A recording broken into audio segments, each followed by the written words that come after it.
good, YouTube? Future22J is back at you with another video. I hope everyone is having a great day today. If you are having a great day, I feel like you should just keep that same energy and make my day great by subscribing to the channel. It's absolutely free. It won't cost you anything, and it is help taking the channel a very long way. It's a really dope feeling. So if you already subbed, thank you so much. And if you're new, please sub up. With the shoes that I have for you guys today, this is a model for me is an absolute no-go. It's just something that I can't rock with. So let's get into them. Checking out the box, as you can see, we have very abnormal. It's an all red box with an illuminated gold Jumpman coming from the corner. On the sides of the shoe, it says from the concrete grew a rose. Label reads, Women's Air Jordan 1 Zoom Air Comfort 2 SP.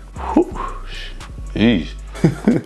The colorway is gem red, black, summit white. This is a size 10. The Air Jordan 1 Zoom Comfort 2 Teyana Taylor, or a Rose from Harlem, whichever name that you prefer to go with. Like I stated earlier, I gave the Zoom Comfort a try. The only colorway that I had, it was kind of the Atlanta Hawk colorway. I wore it with my Atlanta Hawk jersey. Two things about this shoe that I couldn't stand. One, the tongue. That was the biggest tongue on the Air Jordan 1 ever in life. No matter how you rocked it or styled it, even if you tied the shoe up, the tongue would just still hang out all over the top. It was trash. But anyway, that's beside the point. This is the Air Jordan 1 Zoom Comfort 2. Looking at both of the shoes, the whole thing behind the shoe is a Rose from Harlem. Starting from the bottom of the shoe, at the bottom they have the new technology that they implemented to basically make this Air Jordan 1 comfortable.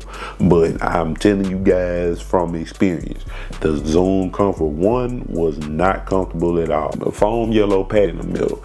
At the bottom of the heel, you look real close, 3 roses imprinted at the bottom of the heel. On the remaining of the outsole, it basically has a red gum bottom, which is very nice. Coming up into the midsole, there isn't any collaboration that won't come out with the sale sole on the Air Jordan 1 ever again. Like, we all know that's coming when it comes down to collab, so of course there's nothing new. Getting into one of the outstanding features of this shoe is this big huge swoosh. Really love the stitching. The stitching that's going across the swoosh is a very, very nice touch, but in my personal opinion, it should have been like that on both shoes. If it was like that on both shoes, we would have been having an entirely different conversation. Moving on from the swoosh, if you can see, we have a very nice soft tumble red leather wrapping around the toe box, coming up the eyelets and around the ankle collar. If you guys was to ever feel and hold the shoe in hand, this shoe feels very, very light. From my years of feeling leather on shoes, it's without a doubt it's some good leather, but I don't want to necessarily call it good leather when it could be just a trimmed down leather, if that makes sense. That'll make it feel soft, that'll make it feel like it is so premium, but in reality it might not be. But the red leather, and really on the mid panels and the toe box as well, is a very nice soft leather. Instead of having our typical Jumpman, we have Tay and gold stitching on the tongue. So that sums up the left shoe. Let's get into the right. The only thing that is different between the two shoes is the swooshes. This swoosh, a very big red embroidered swoosh, and I mean embroidered, like you can literally rub your fingers throughout the threading on this swoosh. A green pattern going along the swoosh to represent rose thorns. On the tongue of this shoe, we have a Nike swoosh that has thorns coming out, basically looking like the Nike swoosh that's on the side panel.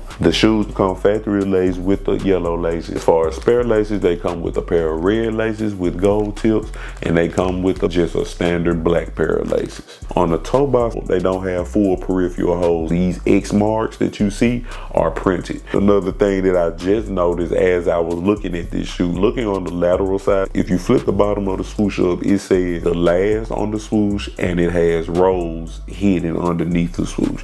That is a very nice fire touch. Swoosh flaps up on the medial side as well, but there isn't a message underneath. The same leather is basically all throughout the inside. Top part of the ankle collar is more of a suede texture. On the flaps, it has a rose on the right shoe, and it's so dope because this actually appears to be a rose. And then on the flap of the left shoe, it says from Harlem. I think that's all the details that I covered. In the comment section below, you guys let me know what you think about these, and also tell me about what you guys think about the resale price, because these shoes are busting busting in the aftermarket. No, all of the big sizes are going for maybe $350 to $375. I'm not sure if it's because of how limited those big sizes were, or I'm not sure if it's simply because a lot of people really like this shoe. Now, to me personally, I know this is Teyana Taylor's collab. This isn't a bad shoe by any means. It's just, it should be for the women. Like, this is the shoe that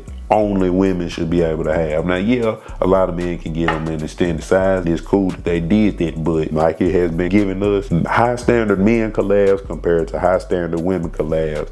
It's a beautiful thing to see in the sneaker world. The comment section below, you guys let me know, did you guys add this shoe to your collection, or did you just pass up on it? With the prices, how they looking for them, whew, this shoe not even a consideration to come into my collection. I'm not gonna lie, but it's still fire. If you enjoyed the content, please feel free to sub up to the channel. Once you sub up, be sure to hit that notification bell so that you can get notified whenever a video is uploaded.